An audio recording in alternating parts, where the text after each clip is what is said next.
Boche gold and diamonds. Buy now, pay later.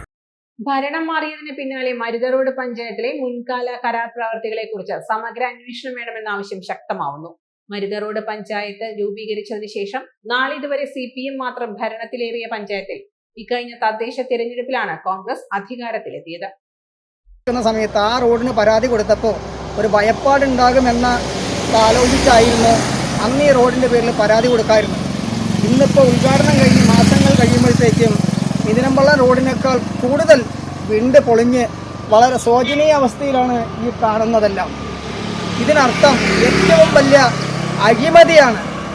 ജനപ്രതിനിധിയേക്കാൾ കൂടുതൽ party സെക്രട്ടറിമാരുടെ സ്വാധീനവും അഴിമതിയാണ് എന്നാണ് പിന്നീട് അറിയാൻ കഴിയുന്നത്. കാരണം മുഹമ്മദ് ഖാസിമിനെതിരെ എല്ലിനെതിരെ പരാതി കൊടുത്തപ്പോൾ പാർട്ടി ഏരിയ സെക്രട്ടറിമാരുടെ മുട്ടുകാൽ വിറയ്ക്കാൻ തുടങ്ങുന്നു. അവരുടെ കാലിൻ്റെ അടർച്ച കൂടുന്നു. അഴിമതിയുടെ ഭാരം കൂടിയതുകൊണ്ടായിരിക്കും, അല്ലെങ്കിൽ അഴിമതിയുടെ അളവ് കൂടിയതുകൊണ്ടായിരിക്കും അവർക്ക് മുട്ടുകാലിന് വിറയൽ വരുന്നത്. ആയതുകൊണ്ട് നിയമ പോരാട്ടത്തിന് മരുത റോഡ് പഞ്ചായത്ത് ഭരണസമിതിയുടെ കെടുകാര്യസ്ഥതയാണ് ഭരണമാറ്റത്തിനിടയാക്കിയതെന്ന വാദം ഇടത് ക്യാമ്പിലും ശക്തമാണ്. എലപ്പുള്ളി ആസ്ഥാനമായി പ്രവർത്തിക്കുന്ന മനുഷ്യാവകാശ കേന്ദ്രമാണ് അന്വേഷണം ആവശ്യപ്പെട്ടിരിക്കുന്നത്. ആവശ്യമായ ഡ്രൈനേജും കൾവേട്ടുകളും നിർമ്മിക്കാതെ റോഡ് കോൺക്രീറ്റ് ചെയ്തത് മാനദണ്ഡങ്ങൾ പാലിച്ചില്ലെന്നും ആക്ഷേപമുണ്ട്. ജില്ലാ പഞ്ചായത്തിൽ നിന്നും ലക്ഷങ്ങൾ ചിലവഴിച്ചിട്ടും കൂട്ടുപാത VHSS മേൽക്കൂര നിർമ്മാണം പാതി വഴിയിൽ ഉപേക്ഷിച്ച മട്ടാണ്.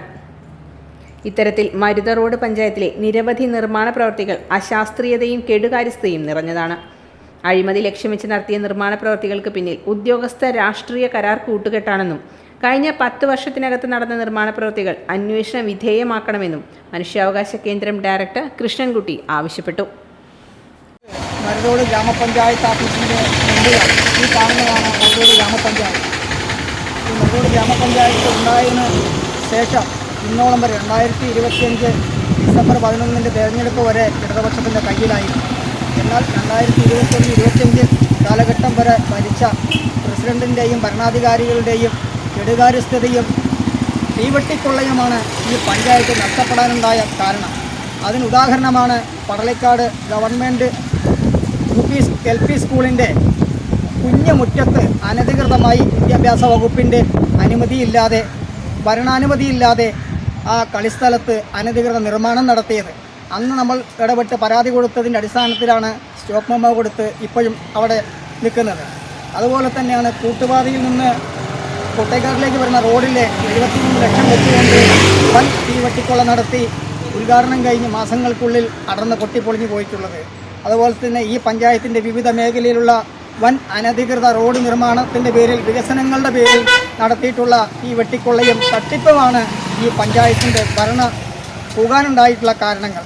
ആയതുകൊണ്ട് ഈ ഭരണസമിതിയെ കെടുകാര്യസ്ഥത കാണിച്ചിട്ടുള്ള ആ അഴിമതിക്കാരെ കർശനമായ നിയമ നടപടിക്ക് വിധേയമാക്കാനും പടളിക്കാട് സ്കൂളിൻ്റെ മുറ്റം പൂർവ്വസ്ഥിതിയിലാക്കാനും അടിയന്തരമായി വകുപ്പ് മേധാവികൾ ഇടപെടണമെന്നാണ് മനുഷ്യാവകാശ സംരക്ഷണ കേന്ദ്രം എന്ന സംഘടനയുടെ സംസ്ഥാന ഡയറക്ടർ കൂടിയായിട്ടുള്ള എനിക്കും എൻ്റെ സംഘടനയ്ക്കും പറയാനുള്ളത്.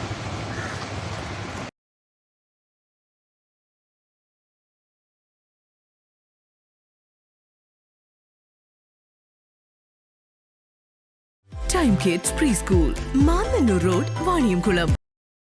Dot View News. കാഴ്ചകളാണ് ലോകം, കണ്ടു തുടങ്ങുക.